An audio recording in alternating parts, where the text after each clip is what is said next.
السلام علیکم ورحمۃ اللہ۔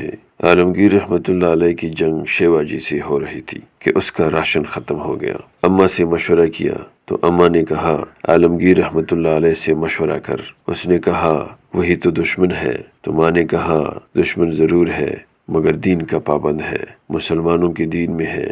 المستشار مؤتمن مشکات شریف میں ہے، جس کا ترجمہ ہے مشورہ صحیح دیا جائے اس لیے مشورہ صحیح دے گا۔ چنانچہ مشورہ کیا کہ راشن ختم ہو گیا ہے، کیا کروں؟ فرمایا صلح کر لو پھر تیاری کر لو، جب تیاری ہو جائے اس کے بعد جنگ کرنا۔ کہا کیا آپ صلح کر لیں گے؟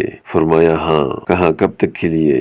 جواب دیا 10 برس تک کے لیے۔ اور عالمگیر رحمۃ اللہ علیہ نے لشکر کو واپسی کا حکم دیا۔ وزیروں نے پوچھا ایسا کیوں؟ فرمایا قرآن شریف میں ہے الصلح خیر۔ کہا پھر 10 برس کی مہلت کیوں دی؟ جواب دیا نبی اکرم صلی اللہ علیہ وسلم نے صلح حدیبیہ پر 10 برس کے لیے ہی صلح فرمائی تھی، اور نبی اکرم صلی اللہ علیہ وسلم کی اتباع ہی میں کامیابی ہے۔ دوستو یہ تھا ہمارے بڑوں کا حال، اور اگر ہم اپنے گریبان میں دیکھیں تو کیا ہم انہی اصولوں پر چل رہے ہیں؟ کیا ہم رسول اللہ صلی اللہ علیہ وسلم کا اتباع کر رہے ہیں؟ کیا ہم اپنے دین اور اللہ رب العالمین کے احکامات پر چل رہے ہیں؟ دوستو ہم تو اپنے بھائی کے لیے گڑھا کود دیتے ہیں اور چاہتے ہیں کہ کسی نہ کسی طرح اپنے حصے میں کامیابی آ جائے، خواہ 2 کسی ہی کیوں نہ ہو۔ دوستو یہی وجہ ہے کہ اللہ تعالی ہمیں خشک سالی، پانی کی قلت، مختلف قسم کے امراض، طوفان اور ہواؤں سے ہمیں تنبیہ دیتا ہے، لیکن ہم پھر بھی نہیں سمجھتے۔ دوستو بحیثیت مسلمان ہونے کے